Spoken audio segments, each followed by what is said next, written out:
Good morning, everybody, and welcome. This Statutory Code webinar is going to focus on your submissions, and it's for our smaller member landlords who have less than 1,000 homes. My name's Anthea Chilton. I'm one of the Sector Learning and Development Leads at the Housing Ombudsman Service. So I've let you know that the session's being recorded today, and we'll share that with you afterwards, along with the slide from Verity's presentation. That will be available on our Centre for Learning, and we'll also send you an email afterwards, so you'll have that all there together. So if you want to watch the recording back afterwards, it will be available, or if you have any colleagues that couldn't make it today, that will be there for them too, and they're welcome to watch that. Hopefully you've managed to make it to our previous webinars about the self-assessments and also the annual report, but they're on there as well, the recordings from those if you haven't had a chance to watch those. You're already on mute, so that's great. I'm going to hand over to Verity in just a second, but before I go, just to let you know, at the end of the session, I will pop a link in the chat to an evaluation form. It should only take a few minutes to complete it, but if you could complete it for us and give us your feedback, that would be really good, because it just gives us a chance to see your feedback and shape future sessions to make sure that they're working best for you. So thank you very much, everyone, for joining us, and I'll hand over to you now, Verity. Lovely. Thank you very much, Anthea. Morning, everybody. My name's Verity Richards. I'm the Head of Duty to Monitor here at the Housing Ombudsman, so responsible for the Complaint Handling Code and monitoring compliance across all of our membership. Just before we go into the demonstration and the main part of the webinar today, I just wanted to highlight that we do have some pre-submitted questions, which we will be able to provide answers to. So thank you to those people that have sent those through to us. But we are under the pre-election protocols at the moment. So we're in the pre-election period. It means that we're not able to be as open for discussion or for questions and answers during this time. That doesn't mean that we don't want to feed back to you. It just means that we will need to take away any questions, and we would normally pick them out of the chat, and we would try and answer as many as we can during the session. If there is anything that you want to ask, please do pop it into the chat function, and we will take those away and we'll give a response to individuals, and we'll make sure that all of them are circulated. Just wanted to highlight, because it will be a slightly different session than you might have attended previously, just to make you aware of that. Okay. So today's session is focusing on the annual submissions form. This is the form which we're asking all of our member landlords, so all about 1,700 landlords, to provide to us to be able to demonstrate that they are compliant with the Complaint Handling Code. We've already, as Anthea mentioned, we've already published our webinars and guidance on completing the self-assessments and also the other information which is needed, such as the annual complaint handling and service improvement report, governance statement, etc. Once that's all been provided by landlords, we'll be using all of those forms for us as the Ombudsman to demonstrate that we are monitoring compliance with that complaint handling code. I'm sure you're already aware that the legal duty of the Ombudsman through publishing and requiring a statutory complaint handling code. So that's what we'll be using that for. We're also using it as an opportunity to pick out best practice in complaint handling approaches. There are 2 questions which you'll see in the demo which ask for additional information, maybe some examples of work that you've done as a result of the code, and it is our opportunity to pick that out from our member landlords and to be able to share that onwards. But it's also a way that we can use to inform our future approaches, as Anthea said. So similar with our feedback form, we do want to make sure that the code is working in the ways that we anticipate. If there's additional training, guidance, support, or good practice that we want to share, this is where we will be looking to collect that information, as well as our engagement with different parts of our membership. As I've already highlighted, it is a requirement for all members of our scheme. So that includes all of our mandatory members, so registered providers of social housing, but also our voluntary members as well, so for information. So in terms of accessing the form, we have emailed all chief executives and also all of our contacts that we have to invite each organisation to complete the submissions form, but we have also made it available on our website, so you can find that form, the link to the form, on our complaint handling code page. There is a sub-page here which is specific to the actual submissions form, and you'll be able to access the form using that link. In terms of what the form looks like, you can see here, this is, oh, forgive me, I'm just going to go back a page. So this is the landing page that you will see when you click onto the link. You'll know it's the right form because it should be very clear, but for any future ones, we will be changing, obviously, the year of the submissions. It's an annual process, so we will make sure that that's updated so you know that you're filling in the correct form. On the landing page, you can find an overview of the information that is needed, but also links here which will take you to relevant resources, the code, guidance on the self-assessment, and you can see here we have also created a PDF guide. This is actually a screenshot guide which will allow you to see each of the pages, and then also an overview of what's expected to be included. So that is all there for you to use. Once you've reached this landing page, you'll be clicking on complete form. You will be taken, if it's the first time that you have signed up to this particular form, you will need to give some details. It's just your name and your email address and a password. That will allow you to save the form as you go and give you an account with us. Obviously, I don't need to sign in because I'm already signed in, and you can see there that's just me, and that's the information that we would have. The first part of the form focuses on collecting information about the organisation itself. We've called this the key information. The purpose of this is for us to make sure that we have all of the relevant information about you as a landlord. We do our best to keep our records as fully and updated as possible. It's important that we have the right contact details. It's important that we know the size of the organisation, etc. So that's what this section of the form aims to collate.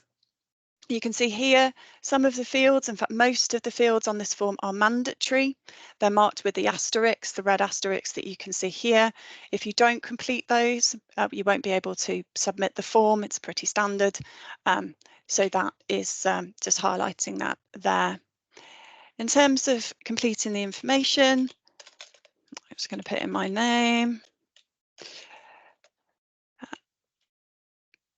And I'm going to do my same thing as I did last week, which is to type really badly because I know that people are watching me. In terms of the organisation, when you're completing that, if you are using acronyms, please, it'd be really helpful if you don't use your sort of normal acronyms. So if you are, you know, an organisation that does that, if you can give the full name of your organisation, that would be really helpful. So for me, I'd be putting the Housing Ombudsman Service rather than HOS or the Ombudsman. That will just really help us make sure that we're not going to need to contact you and ask for more information, which I'm sure everybody wants to avoid during busy times. In terms of the size of the organisation, that's the number of properties that you own and or manage. And that can be directly or indirectly. So even if you have a managing agent, make sure that you're including those. We'll use that to look at how that matches against our records, just as a way for us to check. We won't be using it to do any returns. It's just for our records, just to make sure that we are where we need to be with those. See, we don't have any, so I'm just going to go with 10. In terms of the name of the form submitter, that's the person that is going to be completing the form. Some organisations, will choose to arrange for different people to complete that form. Obviously, it doesn't matter who it is, as long as they know that they need to complete the form. And ideally, you just have one person who is doing it per organisation. We're keen to avoid duplications wherever we can, because again, that will lead us to need to contact organisations where we might not need to. Just going to put my name in as test, and then similarly the name of the person, their job title. I'm the head of duty to monitor. And just including that, again, it just means that we know who we need to contact if we have any queries. Moving on, after that information, we are asking organisations to let us know the reason for their submission. So I'm sure that the majority of people in the room will be providing this. In fact, the first time it will all be the annual submission, which is in line with our statutory code. We may request organisations resubmit information to us. If that is the case, we'd ask that you are including on request by the Ombudsman. But we are also asking organisations who are going through significant operational changes to provide information to us. So when I'm talking about that, what I mean really is if there's been a merger or an acquisition or a significant disposal, depending on your organisation, we would be expecting to see an updated self-assessment. And then similarly, should you be subject to a situation that causes you to initiate your business continuity planning, we would say that that's a significant incident, and we would want to be informed about that if it's going to affect complaint handling. As an example, a cyber attack. So organisations being affected by that for a significant period of time, we would expect them to review their processes and update their self-assessment to confirm that complaints are still being handled in line with the code, and if not, why not, and providing the alternate approach. The date you submit this form, I think that's quite evident, that would be today for me, but that will make sure that we are clear on those. We know that some organisations are going to start the form on one day and end on another day because they'll be collating information, so it just clarifies that that's the correct date. The form at this point will split, so it will operate in two different ways depending on whether you have a website. So landlords that do have a website will be selecting yes, they do have a website, and then what you'll be asked to complete are to fill in the links to relevant documents.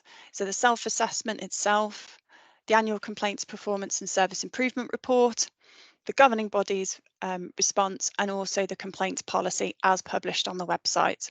So there's no need to provide copies of that to the Ombudsman. You don't have to email that to us. It's just providing the links to the documents. That can be to the page itself. So if you're publishing it on a page rather than a PDF document or another document, you can just put them into that and then put the link in. What we will then do is that we will then go and collect that information that you've provided. It just aims to reduce the admin burden, really. If you can just provide us with a link, we will go and do the information. If you don't have a website and you're an organisation that doesn't, and we are well aware that many don't, we have also got the ability for organisations to upload relevant documents. You can select upload file. You can see here I've got a test document for uploading. I would just double click that document and then it's been uploaded for me. We will then be able to access that information and we'll be able to collate that information that's been provided to us. In terms of completing the form, I'm just going to add in test because it is a test that I'm going through here.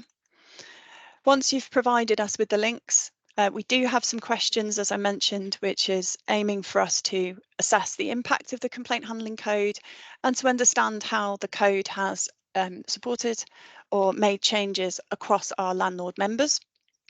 So the first question, asking whether the process has helped you to promote a positive complaint handling culture, simple yes, no answer, and then an option to share any changes or learning that you've taken as a result.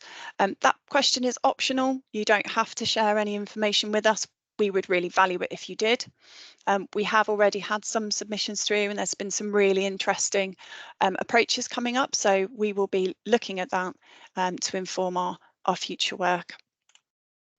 Similarly, we're asking, have organisations found that the code has helped to promote fairness through consistency?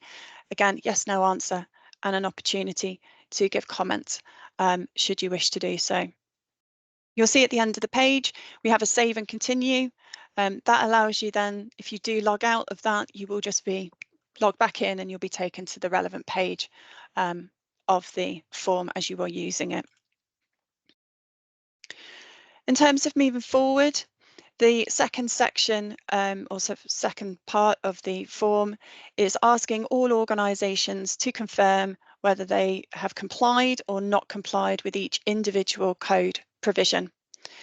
So we've set out the provision which is there, and then organisations use the radio buttons to say yes or no. For any which are complied with, we are not asking you to provide evidence or information. That should already be set out in your self-assessment. It's not necessary to copy and paste that information. We're going to take a copy of your self-assessment anyway. So that aims to save you some time. You can just say that you comply with those provisions. If there is a provision that you say that you don't comply with, as we're moving through the form, you'll see that the final question for each section of the code asks you to summarise the reason that you are not compliant with a particular provision of the code. If you have a date that you intend to comply, what that date is, and the details of any alternative approaches that you have in place. So for example, if a landlord doesn't have a website, that is one of the questions that it is that the code and the self-assessments published on the website, we would expect them to be saying, well, no, we don't intend to have we don't have a website, we don't intend to have a website in the future, but what we've done is printed a copy and provided it to our residents as part of the sign-up pack. That would be an example. What we are asking, if there is more than one code provision in each section that you don't comply with, just be clear which ones that you do or don't comply with. So we would ask that people say code provision. So for example, 1.6 not complied with, as we don't do satisfaction surveys. I know that's not right, but for example, just so that it is clear which one it refers to. Again, you can save and continue, and you'll be moving through each of the individual pages. You'll see that, again, each of the code provisions are set out. It's clear which one is or isn't complied with. And again, as you move through, you will be asked to give any information. You can see here, if you have complied with all of the provisions in that particular section, all you need to do is to write none. We will pick that up and we will see that that is the case, and you can save and continue. If you don't include none or not applicable, then you won't be able to complete the form. So please do make sure that you're including those through there. As you can see, it should be relatively straightforward. We are trying to minimise the amount of time that this will take. I'd suggest that anybody who is planning to do the form, that they give themselves between 15 minutes and half an hour, depending on how many of the different provisions you comply with. That just means that you've got the time that you can, put that aside without interruption. It's just a lot easier, as I'm sure you can all imagine, when you are doing all of those. Similarly, as I've already mentioned, it is really important that you are clear who will be completing the form. We haven't had any duplications just yet, but we have had a couple of early submissions where somebody hadn't anticipated that they'd be doing the form quite yet. So just be really clear about that information for anyone that is submitting the form. Apologies, I am going to have to click all the way through because I made the form mandatory, so you can enjoy me sort of clicking through all of these, I'm afraid. I do appreciate that there are a lot of different provisions that do need to be complied with or not, or have the record. What this will allow us to do by collecting it in this way is that we're really consistent with all of our landlords, and we can start to pick out any themes and trends of our organisation. So for example, we may be able to, we might see that a particular type of landlord is not able to comply with a particular provision, and we'll be able to consider that as part of any future work on the code. I'm just moving through to the last couple of sections as we make our way through, because I just want to highlight what you will see at the end of the form, because I know that there's been a few queries that have come up about how will we know if we've done the submission, etc. So this is the final page of the form that I've been making my way through. And what you can see here is that we do have the submit button. So instead of being save and continue, submit, that will be your sign that you are going to be moving into the final part of it. It's also in line with the code. There are 9 sections. So this is section 9. When you've successfully completed the form, what you will see is that you will receive a the green screen, if you like, which will confirm that you have completed that form successfully. You will also receive an email which will be automatically generated to the email address that you submitted at the start. So you will have a copy of not only that you have completed the form, but that you will also be able to see that the actual responses that you've put in, including any free text and any links to any documents. So they will come to you via email. That will be provided. We are also notified when we do get a response. So there's no need to take a screenshot to confirm that you've done it. It's all automated for you, and that should work as is through all of that. So that's how you will know that the form has been fully completed. If any of the elements aren't completed, you won't be able to progress on to the next page. So you will need to do it page by page, and you can then see those. In terms of moving on, some top tips for you for anyone that is completing the form. So I said already, plan for between 15 and 30 minutes to complete the submissions form. It's probably just a lot easier if you're doing it that way. In terms of who submits the form, it's entirely up to each organisation to decide. It could be that the chief executive wants to do it themselves. It could be that they want to delegate that to another individual in the organisation. That is absolutely fine, as long as we receive one from every organisation, and we make sure that we are, as much as possible, if you can reduce the risk of there being duplicates, that would be much appreciated from us, because we'll need to chase you, but I'm sure that you'll want your time back also. So that's why we're asking for that. Before you do start doing the form, whoever's submitting it, just make sure that they've got access to all of the relevant information. For example, the different links to those documents, and if there are any answers that or good practice examples that you want to share, just make sure they've got access to it if they're not the person that's responsible for day-to-day delivery. I've highlighted already about mandatory questions, and that they must be completed. And then, excuse me, just moving on, if you are providing links to those documents, please make sure that they're correct and that they're well labelled. Again, that will just make it a lot easier for you, because we can pick up the information self-serve rather than needing to contact you for more information. And then for documents, and I do appreciate the irony because I was using a Word document, but please can you use a PDF? It would be really helpful if you can use a PDF. If you can date them as well, that would be much appreciated. It just really helps us to have good version control, and it means that your documents are really safe from an audit perspective, because they are in a PDF rather than a Word document. We have experienced problems in casework before with automatically updating dates. You know, in a Word document, it sort of automatically updates dates for you, and we're keen to avoid that in the work that we're doing. In terms of providing any explanations, if a particular provision isn't complied with, we're asking in the form for you to be quite succinct. If you want to provide more context, more information, that should be set out in your self-assessment against the complaint handling code.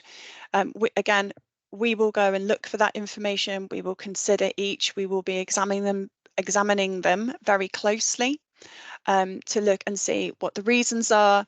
Are the reasons for non-compliance reasonable? Are any timescales reasonable if compliance is being achieved? But also to see if there are appropriate alternatives in place. And we will be using that information from your self-assessments to be able to do that. So please don't feel that you need to write War and Peace. You've already written it in one place. You don't need to write it again. We will go and find that information ourselves. In terms of the guidance and support that is available, we do have our complaint handling key topic page. We have our guidance on annual submissions and also the screenshot form. We also have the duty to monitor team, many of whom are in the room today. We are responding to any code inquiries we aim to respond within 5 working days. And I'm very pleased to say that we are sticking with that service level agreement. So please do contact us if you have any queries. Just before I move on to sort of wrapping up and then moving on into those questions, I'm conscious that in the room today we have landlords with less than 1,000 properties. So in terms of timescales for submissions, large landlords with more than 1,000 properties are expected to provide their returns to the Ombudsman in line with when they return their tenant satisfaction measures to the Regulator of Social Housing. So large providers will be providing that information to us by the 30th of June, or before the 30th of June. That's when they will be expected to provide that information to us. Small organisations, as you're not providing them formally to the Regulator of Social Housing, what we are asking is that the returns are provided to us either at the point that you're publishing tenant satisfaction measures, so at the same time that those are being published, or within 12 weeks of the end of your financial year. So we are conscious that particularly very small organisations will have very different dates for their financial years. So that is those are the timescales that we are expecting information to be provided to us. You can refer to, and we'll make sure that we circulate it. That is set out in our code compliance framework, and we'll make sure that that's circulated to everyone. So at the point of publication of the tenant satisfaction measures or within 12 weeks of your financial year end, that's when we'll be expecting that information. We are collating all of the information about our membership. Where there are missing submissions, we will be contacting organisations and asking them to provide them, and that's across the board.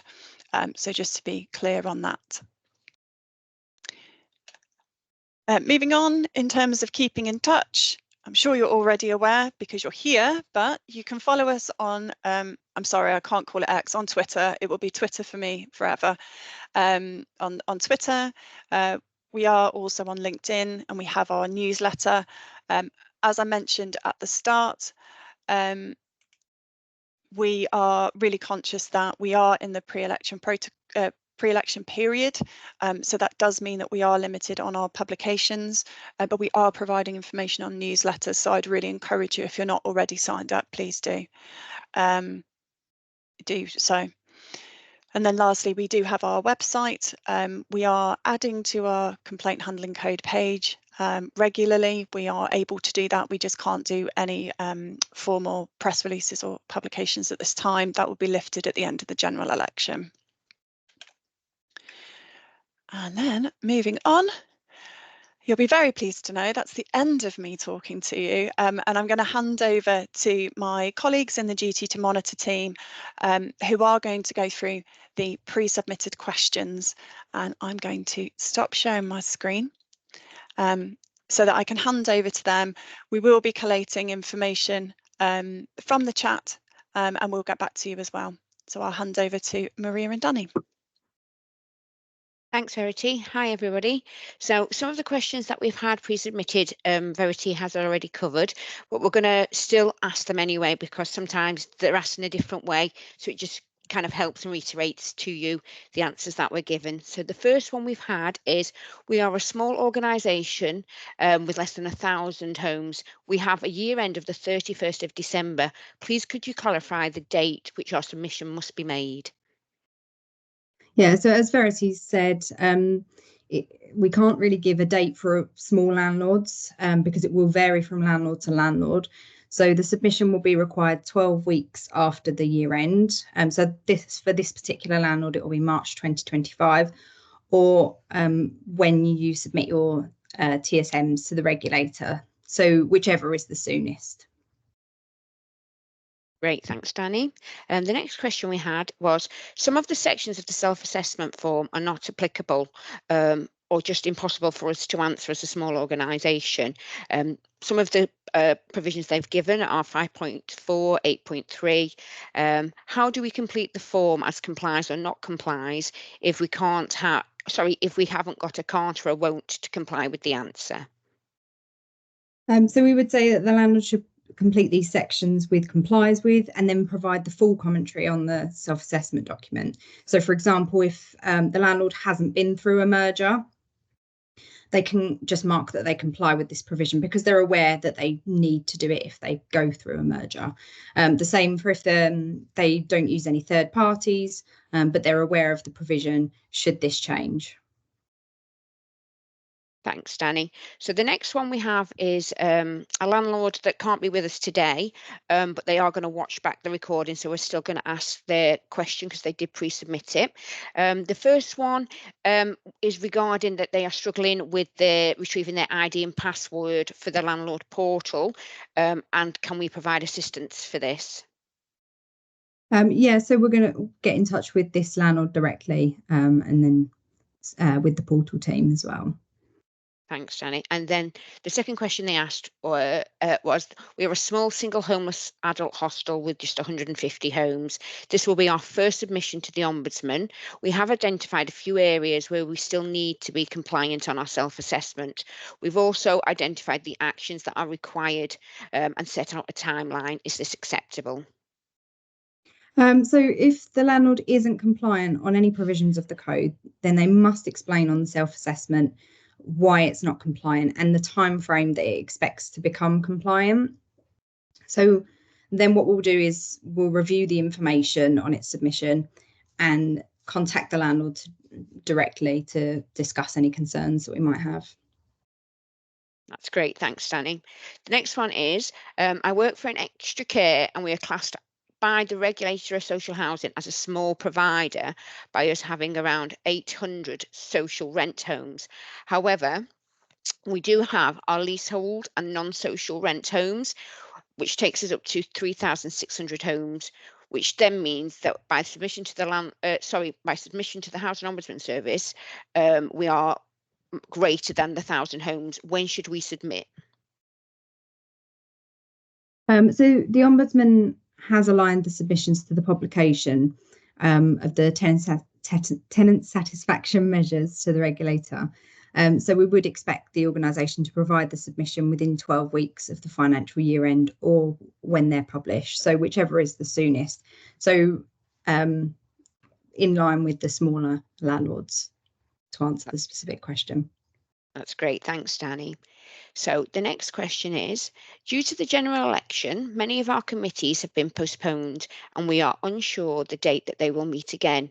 This could mean a delay in getting policies and our self-assessment approved. So we do appreciate that the timing of the general election will cause issues for some members in respect of the deadline to submit. So for this group of landlords or any landlords that are affected, we would ask that they ensure that their self-assessment and annual complaints performance improvement report is completed and submitted to the required date. The landlord can explain in the submission any areas of non-compliance, including if their governing body hasn't reviewed this. And then they provide the reasons for this and the date that they're expected to become compliant. And then the landlord's governing body can then review the self-assessment and report at a later date. so that there's a sufficient internal scrutiny of this information. This can then be submitted to us following the same using the same link, which is now available on the website. If the governing body wants changes to be made following the review, then this should be set out in the response and the revised policy and self-assessment submitted alongside the governing body response as well. In these circumstances, we are likely to agree that the delay was reasonable. That's great. Thanks, Danny. I know we went through this on the form, but it was another pre-submitted question, and it was just to confirm, can you save the form as you go through without submitting it? So yes, at the end of every section, you'll have the option to save it without submitting. Fantastic. Another question that we had was, what period are we reporting on? Is it the 1st of April 24 to the 30th of June 24? So the period that you're going to be reporting on is the landlord's financial year 2023 to 2024. That's wonderful, thank you. So we've got a few more pre-submitted questions, if you're okay for us to keep going, Verity. So I can see here we've got quite a few that's coming up about the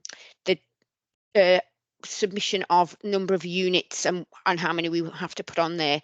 So one of the ones is, Dan, it's on line 11 of our questions, and it's what total do we submit under the number of units tab? So this is the information that you provide to the regulator of social housing. So the information will help the Ombudsman keep our update our records to prevent discrepancies and to ensure that we're invoicing the landlord correctly as well. Another really good one we've had is line 16, Danny, and it's if we are unable to submit our governing body's response due to the government's calendar, how do we complete a field that says it's mandatory? So yeah, they're correct. The field is mandatory. So we would ask the landlord to upload a link to the main website to allow you to continue the form. And then within the comments box, state that you cannot provide a link to the governing body's response. You'll be then able to proceed with completing the form, and then mark provision 8.2 of the form as non-compliant at this stage, providing further details in the comments box as well. Fantastic, thank you. Line 14, another pre-submitted question is, do we have to resubmit if hyperlinks to the policies change? Yeah, so we would ask the landlord to resubmit if the hyperlinks to its complaints policies, annual report or self-assessment changes. So when resubmitting, the landlord should choose the field other. The landlord should then complete the form as normal, ensuring that the new links are uploaded. And then the landlord must also ensure that any hyperlinks provided in the complaints policy are also updated as well. That's great. Thanks, Danny. Another question that we've had was regarding concerns about landlords all submitting at the same time. So line 21 of our document, the question is, on submission, is there any restriction on the number of organisations that are able to submit at any one time? Obviously, they're just concerned that they didn't want it to crash and everybody can submit. Yeah, so we're using Engage HQ as our software company. So we're confident that there shouldn't be any problems or restrictions with numerous landlords submitting at the same time. However, we do ask if a landlord does encounter any problems, just to contact us via the compliance inbox. Brilliant. And just one more question. Oh, sorry, I've moved my form too quickly. If you just bear with me. Line 17, and it asks, do we have a version of this form that we can use as a template before submission? We don't have a template version of the form, but there is a screenshot guide on our website to provide further support and guidance to the landlords. And also there's the self-assessment template as well. Brilliant, thank you. We have a couple of more. Are you okay for me to do those, Verity? Or yep. Brilliant. So we've got one that's asked about, I know Verity mentioned it with regards to mergers. So line 20, it asks, this landlord has asked, if we merged on April the 1st, 2024, and both organisations confirm compliance with the code, should we select the option due to changes in operational arrangements and then submit a single submission under the new name? Yeah, so exactly this. So one submission will be required under the new name. So this should include links to the fully completed self-assessment document, annual report and complaints policy under the new organisation's name. Fantastic, thank you. Another one just regarding making sure that it can save the form, that's line 18, and it's when you save at the end of every section and you move away and go back, if we come back on a different date and time, can we still access it? Yeah, so you'll need to log back into the account and then it will take you back to the last section of the form that you completed. Fantastic. A really good question again, line 15. After completing the self-assessment, we've identified that we needed to make amendments to our complaints policy and procedure. Before these changes can be made, they need to be approved by the committee. Do we submit a draft policy or the policy we currently have along with the self-assessment and then explain why we're not compliant and the changes we plan to make? So we would ask the landlord to submit a link to its current policy and then explain in the submission area of the form its non-compliance, the reasons for this and the date that it is expected to become compliant. So once the landlord has amended its complaints policy and procedure and it's been approved by the committee, the landlord will then need to resubmit its self-assessment with the link to the updated policy and mark that field as the landlord is now compliant. Fantastic, thank you. A couple of more for you, Danny. Line 24, is there a guide for a response from the governing body for our annual assessment, or sorry, for the annual assessment our board have sight of, as the new code doesn't provide any commentary as what is needed for this? So when publishing the self-assessment as part of the annual complaints performance and service improvement report, landlords must include the governing body's response to the report. However, we're not prescriptive about what must be included or any commentary. So the purposes of publishing the governing body's response to the self-assessment is just to provide assurance that the self-assessment is a true reflection of the landlord's complaint handling. The response should set out how the member responsible for complaints has scrutinised and challenged the self-assessment and how any risks identified as part of the review have been addressed. So landlords should also include any lessons learned through the self-assessment process and actions taken as a result. The response can also highlight areas of achievement and any challenges that the landlord has faced during the year. So when doing so, the landlords are encouraged to take an open and transparent approach to demonstrate accountability to their residents and stakeholders. So landlords can refer to the Ombudsman's guidance for governing bodies for more information about effective involvement and assurance. In terms of formatting, it's up to the landlord really whether this sits forward to the report or as a standalone document. It's also up to the landlord to decide who it is from, either the chair or the member responsible for complaints. That's great, thanks, Danny. Then line 22, if we are compliant in policy but not fully compliant in practice, for instance, responding in timescales are not met on every occasion, should we then say we are compliant or non-compliant? So the purpose of the self-assessment is to set out how landlords demonstrate their complaint handling service complies with the provisions of the code. So in doing so, landlords can identify areas of operation or policy where changes are required. So the self-assessment is against the landlord's policy and not practice. So this means in the scenario that you set out, the self-assessment is checking against the landlord's complaint policy, that it will respond to complaints within timeframes set out on the code. So if the policy states that it will do so, then the answer is yes, the landlord complies. The annual complaint handling and service improvement report is where the landlord then reports its performance in practice against the code. So i.e. complaints have been responded to outside of the code timeframes, for example. So the report can then set out any explanation for this and what it intends to put in place to reduce this for the following year and any associated learning or insight.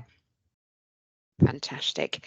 And then the last one we have, Danny, line 25, is can I just check if we submit our self-assessment with one element of non-compliance, once we become compliant and we update the assessment, do we need to resubmit? Yeah, so this is correct. So once submitted, the Ombudsman will review any reports of non-compliance and contact the landlord.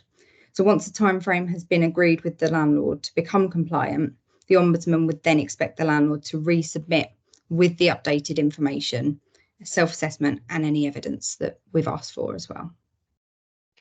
That's it, Verity. Thank you. That's all our pre-submitted questions. That's lovely. Thank you very much, Maria and Danny. I can see that there are quite a few questions which are coming through in the chat, so thank you for submitting those. We will take those away and collate them and then provide a circulation of those responses. We aim to do that within the next 5 days. So if you do want to add in any questions at the end now, now's your time. Please do feel free to do so. We will give those responses as soon as we're able to. When we provide the responses, you'll also get a copy of the slides and a link to the webinar as well. So if you do want to rewatch it, you're very welcome to. So all of the links which are in the slides will all be there for you to use and refer to as needed.